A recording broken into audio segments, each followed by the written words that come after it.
주님 가르치신 기도의 이 마지막 간구입니다. 6번째 간구.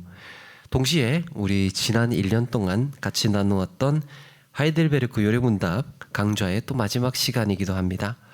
한때 그 교회 역사에는 초신자가 예수 믿고 세례받기까지 3년이라는 시간이 걸렸다고 합니다. 그 3년 동안 기본적인 신앙 교육을 했던 거예요. 신앙 교육에 3년의 시간이 소요됐습니다. 그런데 하이델베르크 요리문답은 이 시기를, 이 기간을 획기적으로 단축시켰습니다. 묻고 답하는 형태의 교육.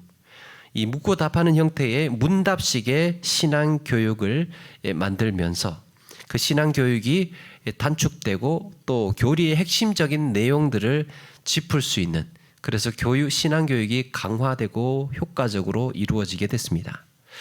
인간의 상태는 어떠한가? 왜 우리는 구원받아야 하는가? 또 어떻게 구원받아야 하는가? 그렇다면 이제 우리는 어떻게 살아야 하는가? 이런 식의 진행으로 그렇게 됐죠. 그러면서 이제 후반부에 가서는 사도신경이라든지 십계명이라든지 그리고 마지막에 주기도문을 내용으로 나누었습니다. 그 마지막 주님 가르치신 기도를 통해서 이 마지막 간구에서 우리에게 무엇을 말씀하고 계시는가? 마태복음 6장 13절에 보면 우리를 시험에 들게 하지 마시옵고 다만 악에서 구하시옵소서. 나라와 권세와 영광이 아버지께 영원히 있사옵나이다. 이 주제를 나누기 전에 먼저 우리 128번 질문부터 한번 보려고 하는데요. 그 성경을 우리가 보다가 보면 장절만 나와 있고 없음이라는 거 혹시 보셨습니까? 없음. 장절은 있고 없음이라고 되어 있습니다.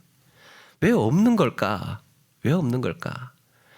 그 옛날에는 이 복사기가 없었기 때문에 이 성경을 전해주려면, 후대에 전수를 하려면 서기관들이 일일이 다 기록을 해야 했습니다. 기록을 해야 했는데 이 여러 사람이 또 이 기록에 또 시기에 맞게 이 장소가 다르고 여러 사람들이 함께 참여를 하다 보니까 여기저기에서 필사본을 쓰게 됩니다. 그런데 그 중에서 어떤 것은 없는 게 있는 거예요. 없는 게. 그런데 어떤 것은 있고 어떤 것은 없는 게 있는데 이제 이 둘 중에 뭐를 선택해야 되는가 고민이 생깁니다.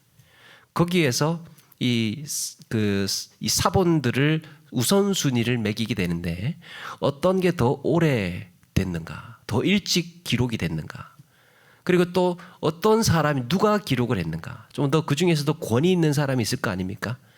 권위 있는 사람이 기록했는가, 그리고 또 어디에서 기록했는가가 이 사본의 우선순위를 결정하는 데에 중요한 역할을 합니다. 어디에서 썼나, 누가 썼나, 언제 썼나, 이런 기준들로 해서 이 매기다가 보니까 더 권위 있는, 더 신빙성 있는 사본에는 안 나와 있는 거예요. 나중에 기록된 데에는 그 구절이 있는데 더 일찍 더 신빙성 있는 사본에는 없는 거예요. 그래서 없음이라고 하고 넘어가는 겁니다. 오늘 이 이야기를 왜 하느냐 하면 괄호쳐진 부분이 있는 거예요. 오늘 성경이 이 마태복음 6장 13절에 보면 나라와 권세와 영광이 아버지께 영원히 있사옵나이다 라고 하고 괄호를 닫아요. 괄호 닫고 아시죠? 거기 그 부분이 괄호가 열려 있고 괄호가 닫혀 있어요. 그럼 이건 어떻게 된 건가? 어떤 사본에는 없다는 얘기예요. 그런데 더 신빙성 있고 더 권위 있는 사본에는 있다는 겁니다. 그래서 그걸 그런 표시를 해놓는 거예요. 괄호 표시를. 그래서 있을 가능성이 더 크다라는 무게를 두고 이 번역에 괄호라는 표시를 두고 기록을 해놓습니다. 그렇게 이제 기록을 해놨는데 이 마지막 내용을 나누면서 우리 128번에 보니까 당신은 이 기도를 어떻게 마칩니까? 라고 질문을 합니다. 어떻게 마치고 있습니까? 나라와 권세와 영광이 아버지께 영원히 있사옵나이다 하면서 기도를 마칩니다. 자, 여러분, 이게 참 인상적인 건데요. 주님께서 우리에게 어떻게 기도를 하라고 가르쳐 주셨어요. 이게 근데 내용뿐만 아니라 기도의 순서도 의미가 있어요. 이 기도의 마지막에 이 찬양의 고백으로 끝이 나고 있다는 겁니다. 나라와 권세와 영광이 아버지께 영원히 있사옵나이다. 주님 가르치신 기도는 찬양으로 시작을 해서 찬양으로 끝이 나고 있습니다. 다음 주부터 나누게 되는 시작되는 이 기도 학교에서 좀 더 기도에 관해서 더 우리가 깊이 있게 나누게 되겠지만 기도의 구성 요소가요. 기도의 구성 요소가 예배의 구성과 매우 닮아 있습니다. 주님께서 우리 가르쳐 주신 그 주기도문이 내용 구성이 예배의 구성과 매우 닮아 있어요. 찬양으로 시작을 하고 거기 감사로 시작해서 신앙 고백을 하고 회개하고 그 다음에 말씀을 의지하고 이 복음이 들어가 있죠, 중간에. 그리고 나서 그 확신 속에서 간구하고 이 일용할 양식을 주시옵고 간구하고 그 다음에 하나님을 향한 영광과 찬양으로 끝이 나고 있습니다. 이런 점에서 기도는 예배예요. 기도는 예배. 특별히 주기도문에서 뭐라고 마무리를 합니까? 모든 나라와 모든 권세와 영광이 아버지께 영원히 있사옵나이다. 우리의 모든 기도의 전제예요. 우리 모든 기도의 전제는 하나님을 향한 찬양이어야 할 줄로 믿습니다. 기도의 전제는 찬양이에요. 찬양이 무엇입니까? 찬양.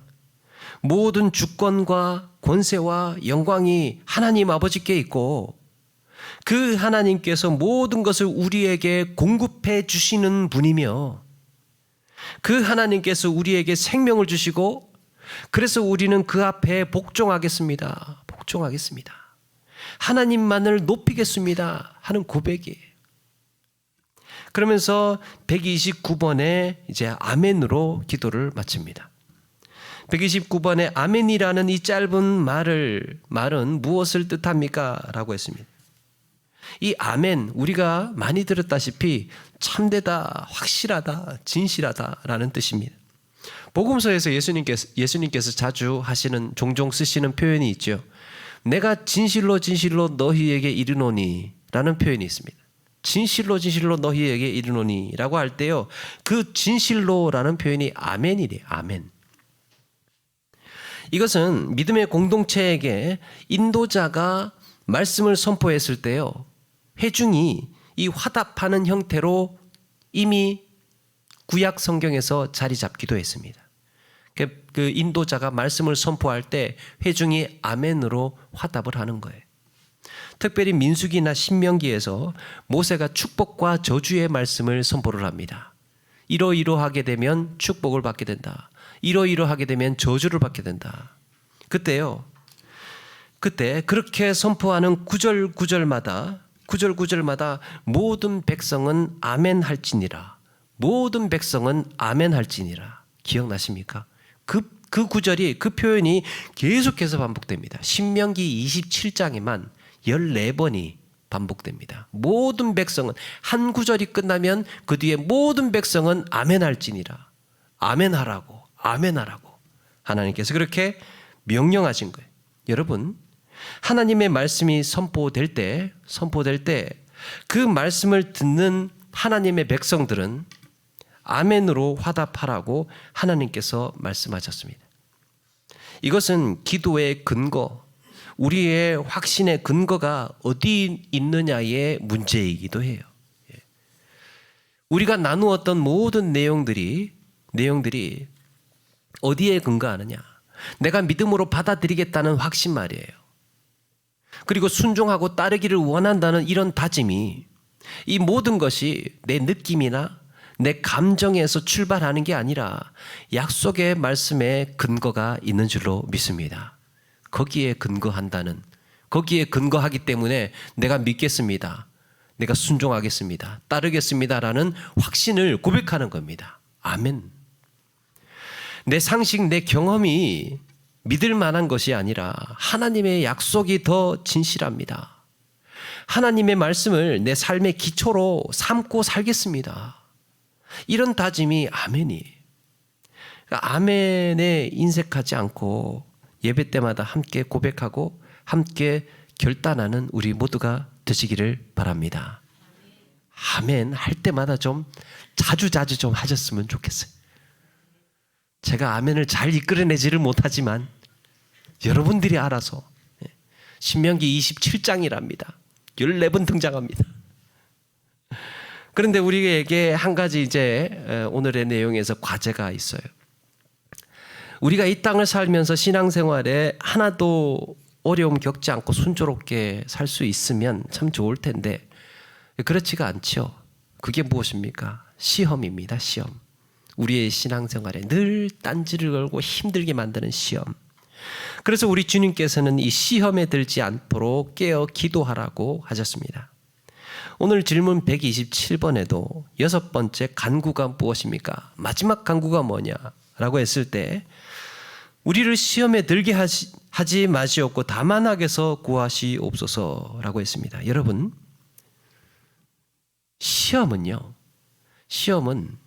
시험이라는 것이 믿지 않는 사람에게는 없는 겁니다. 안 믿는 사람에게는 시험이라는 것이 없어요. 존재하지를 않아요. 그래서 조금 이게 그나마 또 한 가지 약간의 신락 같은 위안이 있다면 나에게 시험이 온다? 그러면 내가 사탄의 공격 대상이구나.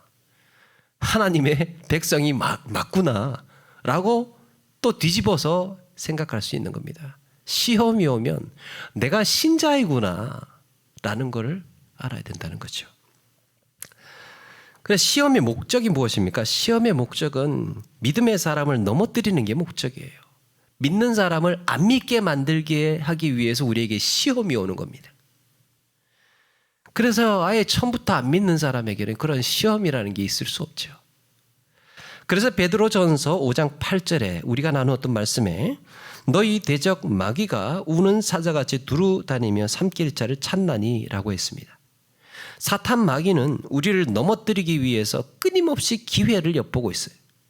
줄기차게 끊임없이 공격을 해옵니다. 이런 우리의 형편을 아시는 주님께서 마지막으로 당부하시는 기도의 제목이 뭐라는 겁니까? 시험에 들지 않게 기도하라.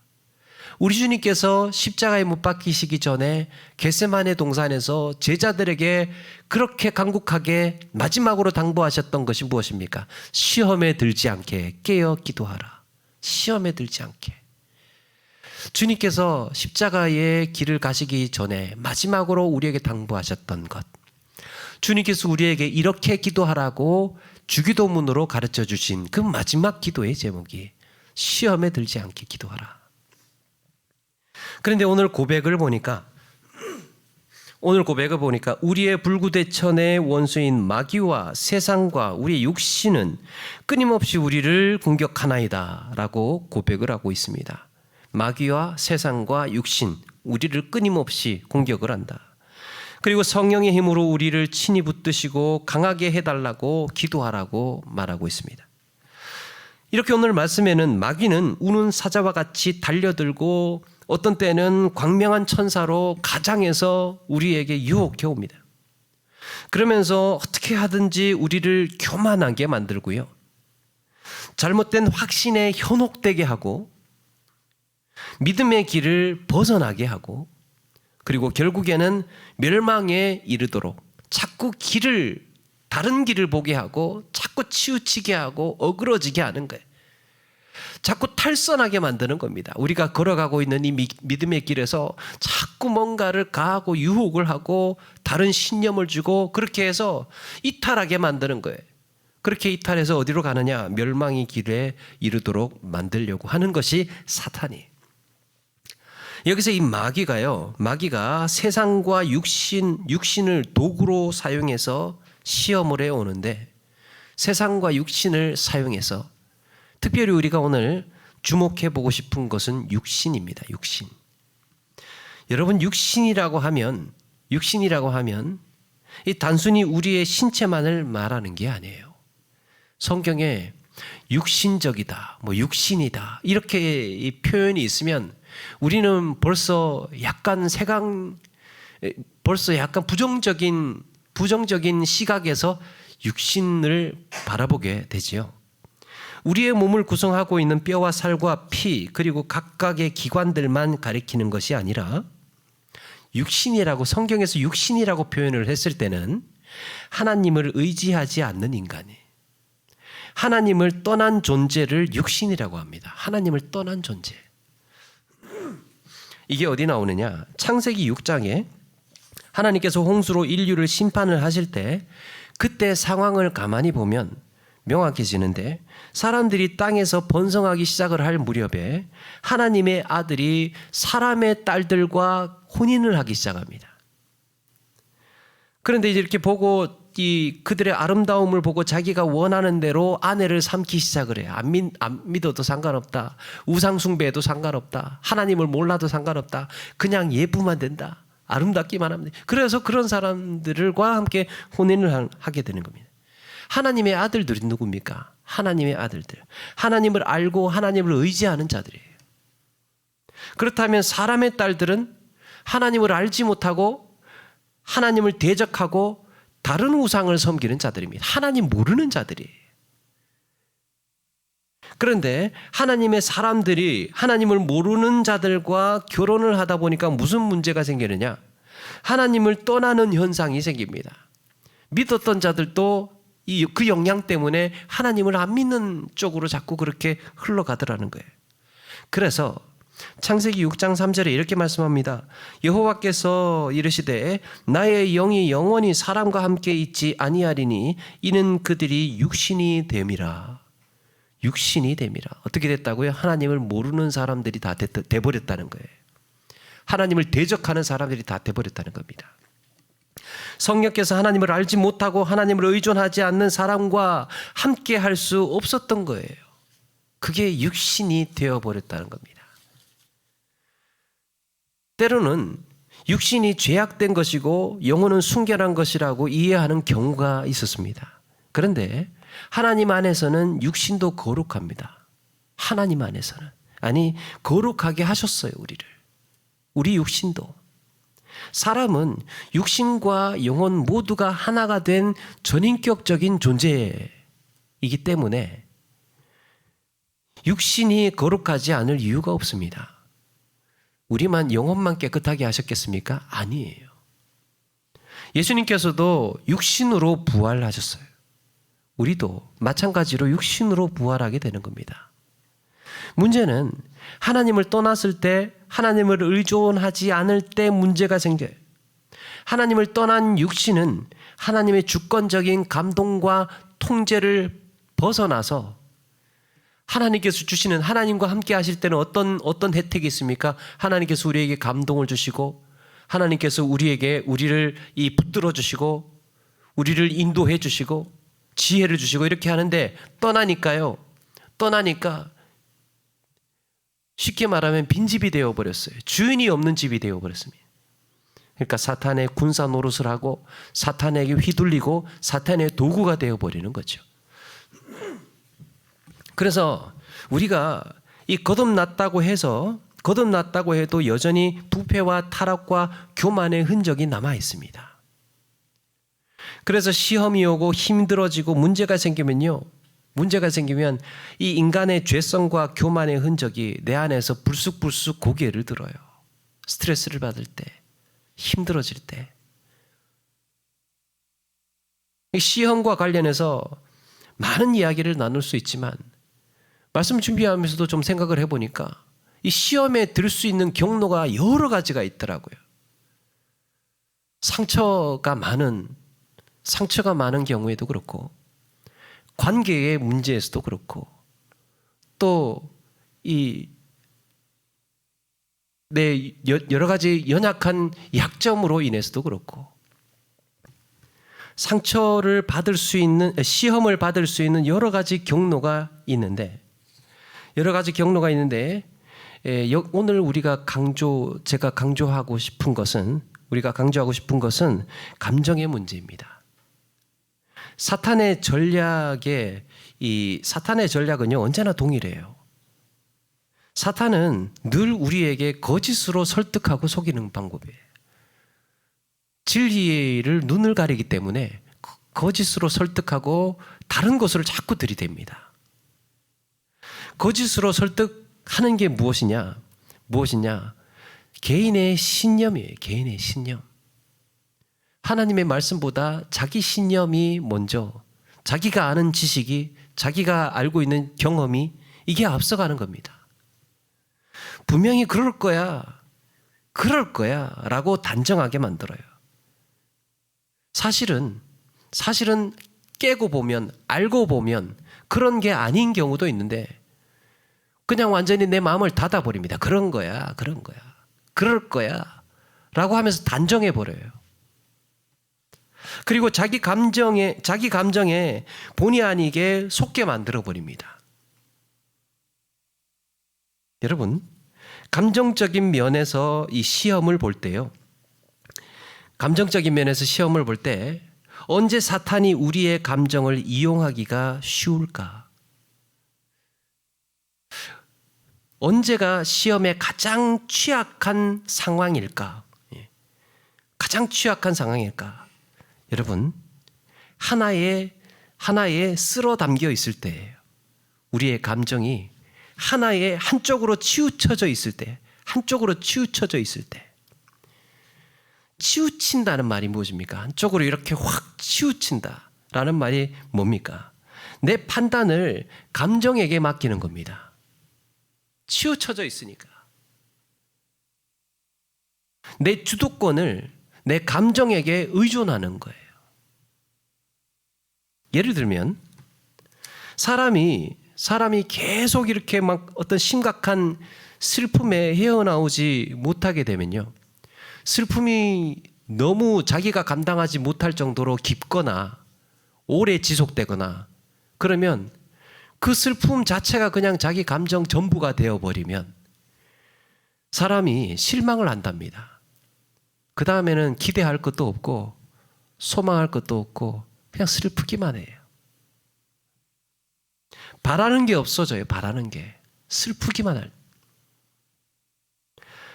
또 의심이 계속 거듭을 하게 되면, 의심에 의심을 거듭을 하게 되면 심리적으로 불안해지고 불신앙에 빠지게 돼요. 자꾸 의심이라는 감정이 나를 사로잡게 되면 의심의 의심이 자꾸 나를 장악을 하고 뒤흔들게 되면 우리는 휘둘리는 거죠. 의심에. 그러면요, 사람은 당연히 불안해지고 그 다음에 어떻게 치우쳐지느냐? 불신앙. 아무도 믿지 않아요. 하나님도 믿지 못합니다. 그리고 화를 내면 좌절하기가 쉽답니다. 화가 나고 난 다음에 마지막에 어떻게 끝나느냐? 다 틀렸어. 너하고는 안 봐. 뭐 이런 거. 그 화의 분노의 마지막은 어떻게 깨지느냐? 때려치워요. 깨지는 거예요. 뭔가 이렇게 형성되었던 관계라든지 이 생각하고 있었던 이것들이 그냥 퍽썩 깨지는 겁니다. 분노의 끝이에요. 그래서 그렇게 깨뜨리고 갈라놓는 성향이 분노에게 있어요. 그런데 여러분, 어느 순간 그런 감정에서 빠져나와요. 그게 계속해서 그런 상태에 있지 않지 않습니까? 그래서 그걸 빠져나오게 되면 다시 자신을 보게 되면 어떻게 되느냐?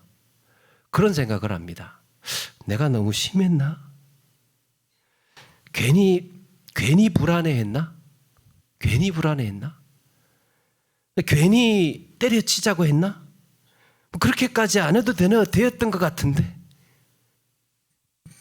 그런 생각이 드는 거예요. 여러분, 이게 자신의 본래 원하던 판단이에요. 지금 그때 하는 생각이 본래 원하던 판단임. 그런데 이미 물은 엎질러졌어요. 감정에 치우쳐서 감정에 갇혀서 했던 판단을 자기가 이제 안고 가야 돼요. 그렇게 했거든. 이렇게 사람은 자신의 감정에 휘둘려서 했던 어리석은 결정까지도 떠안고 사는 존재예요. 사람이 감정에 치우치지 않고 정말 중용을 지키면서 어떻게 그렇게 신처럼 살겠습니까? 무너질 때도 있죠. 흔들릴 때도 있죠. 감정 때문에 넘어질 때도 있습니다. 그런데 그때가 가장 시험에 취약한 타임이라는 거죠. 순간이라는 겁니다. 시험 들기 딱 좋은 상태, 완전히 내 감정이 한쪽으로 치우쳐져 있어가지고 그 슬픔에, 그 분노에, 그 의심에, 그 불안에 갇혀 있을 때 꼼짝없이 거기에서 당하는 겁니다. 그 감정을 사탄이 이용한다는 겁니다. 우리가 알고 있어야 된다는 거죠. 그럼 어떻게 해야 되느냐? 하버드 대학교의 심리학자 수단 데이비드는 그의 책 감정이라는 무기라는 책에서 이 감정 리스트라는 것을 소개를 했어요. 이게 화소가 좋지 않아서 잘 보이실래는지 잘 모르겠습니다만, 그래서 이 수잔 데이비드는 인간의 감정에는 분노, 슬픔, 불안, 상처, 당황, 기쁨이라는 이 위에 노란 거 보이시죠? 위에 메인 감정이 이 6개가 있고 거기에 각각의 밑에 카테고리에 각각의 9개의 하부 감정이 존재한다고 이야기를 했습니다. 그가 강조하는 것은 이 세부적인 감정들을 정확하게 인지하고 거기에 맞는 반응을 할수록 심리적으로 건강한 상태라는 겁니다. 54개 맞나요? 69, 54? 그렇게 해서 이런 감정을 섬세하게 하나하나 정확히 자기가 인지하면 인지할수록 자기 감정이 이 건강한 상태라는 거예요. 그 감정을, 이 수십 개의 감정을 자기가 느끼고 쓸 수 있으니까, 거기에 또 반응할 수 있으니까. 같은 범주의 감정이라고 해도 이 각각의 해결책과 반응은 다를 수 있다는 거죠. 다르게 느끼니까. 여러분들, 이걸 한번 보시면서 지난 일주일 동안 여기에 나와 있는 감정들 중에서 몇 가지를 느꼈다고 생각이 되십니까? 여기를 보면서, 여기 것들을 보면서 나는 지난 일주일 동안 뭘 제일 많이 생각이 나지? 물론 여러 가지 감정을 느꼈고 그에 대해서 적절하게 반응하셨다면 건강한 감정을 가졌다고 할 수 있습니다. 그런데 여러분, 보통은요, 특별히 한국 남자들, 아니 한국 사람이 할게요. 그냥 남자들만 하지 말고 한국 사람들은 두세 가지 감정만 가지고 사는 거예요. 두세 가지 감정만 쓸 줄 아는 겁니다. 내가 평소에 감정을 건강하게 조절하지 못하고 거기에 이 주도권을 빼앗겨서 그만큼 감정 표현들이 이 감정이 나를 지배하고 있는, 특정한 한두 가지의 감정만 강화되어 왔어요. 그것만 자꾸 쓰다 보니까 그 감정 표현만 강화가 된 거예요. 강화가. 너무 집중하신 나머지 감사합니다. 하여튼 그렇게 해서 강화가 된 거예요. 예를 들면 두려움이라는 감정을 예를 들면 이 분노가 많다고 가정을 해보자고요. 그래서 사람이 이 분노라는 감정만 쓸 수 있는 사람이에요. 그러면 어떻게 되느냐? 두려운 상황에도 화를 내요. 두려운 상황에도 화를 내고, 후회해도 화를 내고, 불안해도 화를 내고, 슬퍼도 화를 내고, 배고파도 화를 내고, 어쩌든지 하여튼 무슨 상황이 벌어져도 그 모든 것들의 반응은 버킹검이에요. 화를 내. 그걸로 끝이 나요. 그것만 써왔거든.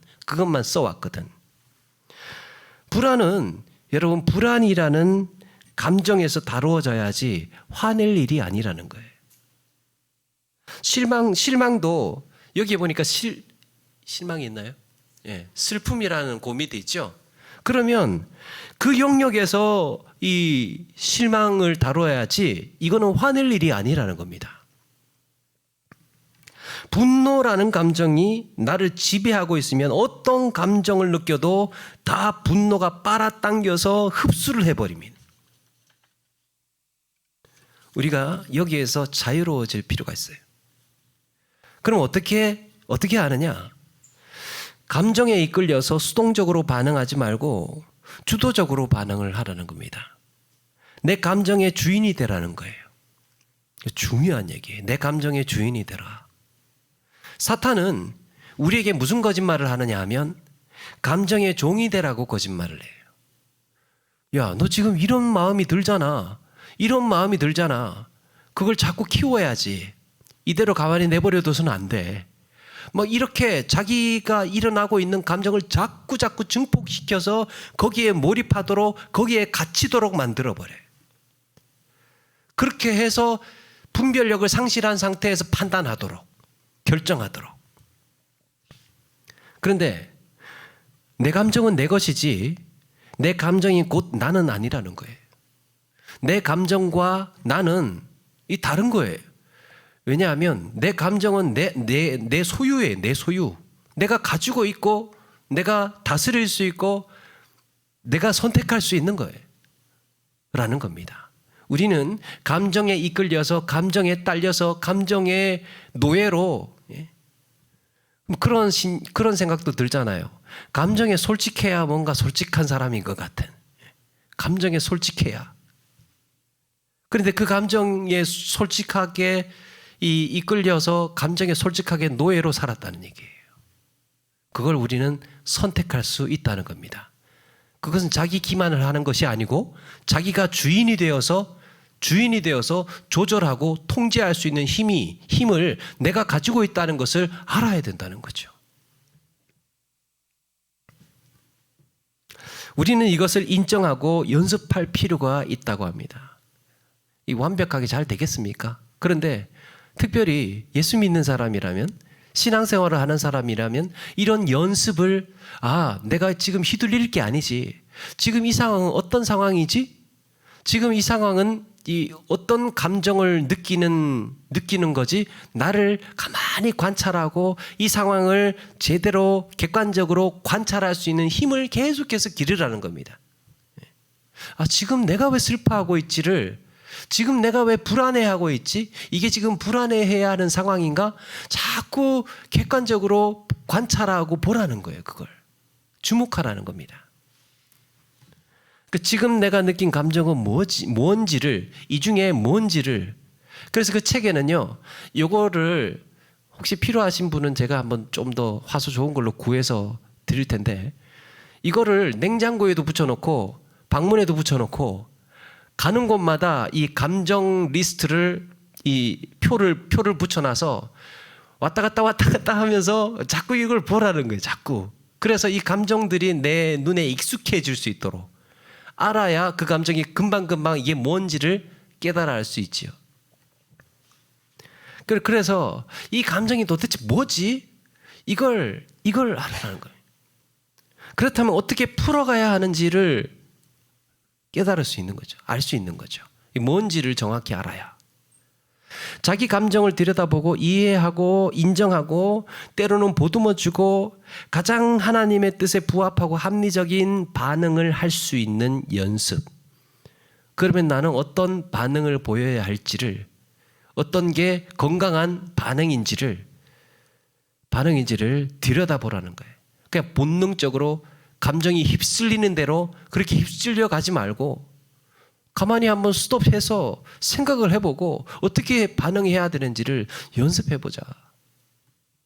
이런 연습을 하면 할수록 마음은 더 유연해지고 내가 주인이 되어서 내 감정을 통제할 수 있다라고 합니다. 여러분, 우리는 각자가 내 마음대로 잘 안 되는 게 있어요. 그런 거 있지 않습니까? 내 마음대로, 정말 내 감정대로 잘 안 되는 게 있어요. 경직되어 있는 거예요. 한쪽 부분이 딱딱하게 굳어 있는 겁니다. 우리 근육이 뭉쳐 있듯이 우리의 감정의 일정 부분도 어떤 부분에 있어서는 각자는 조금 다를 수 있겠지만 어떤 부분에 있어서는 딱딱하게 이 경직되어 있는 겁니다. 꽉 움켜 해서 살면서 한 번도 풀어보지 못했어요. 이거를 한 번도 그걸 만져보지 못했고 이 쓰다듬어 보지를 못했어요. 그래서 여러분, 안 되는 건 안 되는 게 있어요. 무슨 말인지 아시죠? 안 되는 건 안 돼요. 내가 내 감정 중에서 우리는 이게 내가 의지적으로 뭔가 하지 않는다고 생각하지만 사실은 내 감정이 내 마음이 잘 발달되지 못한 부분들은 잘 쓰지를 못해요. 쓰지 않아. 그리고 그런 상황을 만들지 않으려고 하고 그렇게 좀 가지를 않고 자꾸 이렇게 내가 할 수 있는 내가 편한 방향으로 자꾸 그렇게 선회시키려고 해요. 감정의 약점이 있기 때문에 그래요. 저도 많습니다. 동의를 안 하시네. 하여튼 그런 거.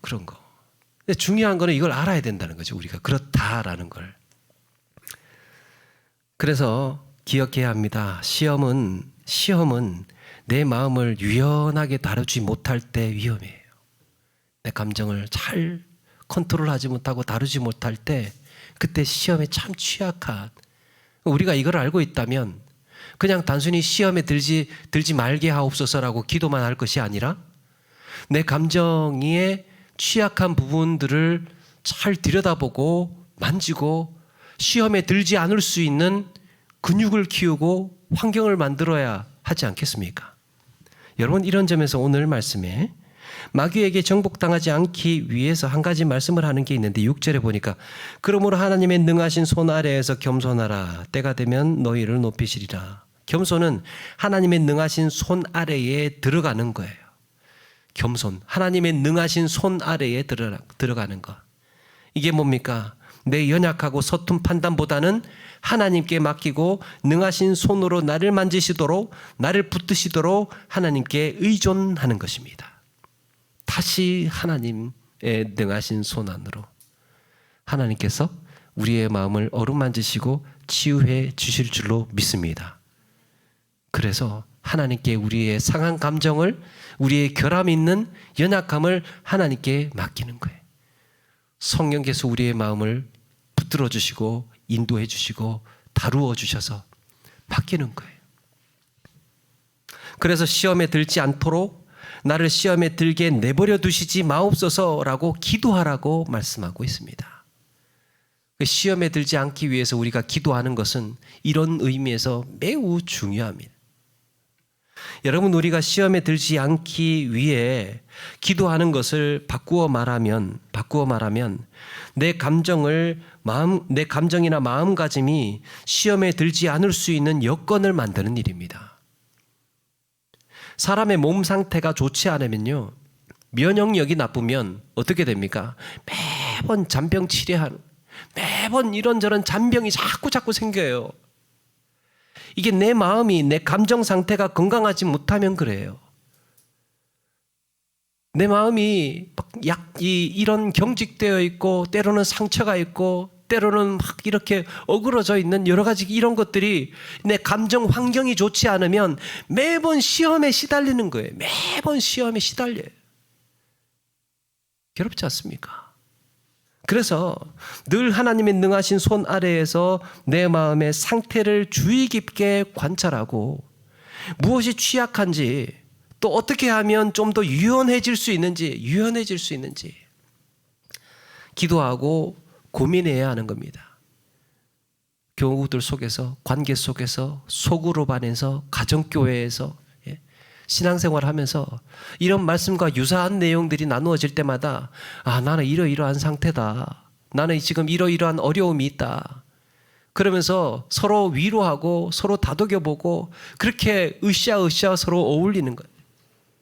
그러는 가운데에 자꾸 힘이 생기고 내 감정을, 쓰지 않았던 감정들을 자꾸 이렇게 활용하고 고백하고 이야기하면서 그게 이제 쓰지 않았던, 발견하지 못했던, 표현하지 못했던 감정들을 자꾸 활용해 보는 거죠. 그런 훈련 속에서. 그래서 건강하게 신앙생활이 잘 성장하고 나면 그런 게 좋아져요. 웬만한 일에는 이게 탄력이 생겨서, 감정에 탄력이 생겨가지고 이게 푹푹 찔리지가 않고 탄력이 생겨서 퉁퉁 튕겨납니다. 건강해서. 뭐 그럴 수도 있지 뭐. 그럴 수도 있지. 그렇게 이게 우리의 감정이 건강해지면 이런 것들을 잘 표현하고 잘 받아들이고, 슬퍼해야 할 때는 슬퍼하지만 그래도 빨리 회복을 하고 일어나게 되는 거죠. 피부도 그렇잖아요. 건강한 피부가 빨리 이렇게 탄력이 있는 것처럼. 그래서 나중에는 이 시험을 이기는 힘이 강해진, 이게 믿음의 분량으로 성숙해져 가는 겁니다. 여러분들, 우리는 기억해야 합니다. 내 감정은 내 겁니다. 그리고 나는 하나님의 거예요. 그러므로 시험에 들지 않도록 늘 기도하면서 건강하게 가꾸어 가야 할 우리의 마음도, 어떤 세상의 이 풍파에서도, 마음의 괴로움과 아픔에서도 하나님의 능하신 손 아래에 지켜주시겠다고 약속하셨습니다. 이 약속을 믿고 어떤 시험 앞에서도 지혜롭고 겸손하게 아름다운 신앙생활 해나가는 우리 모두가 되시기를 바랍니다.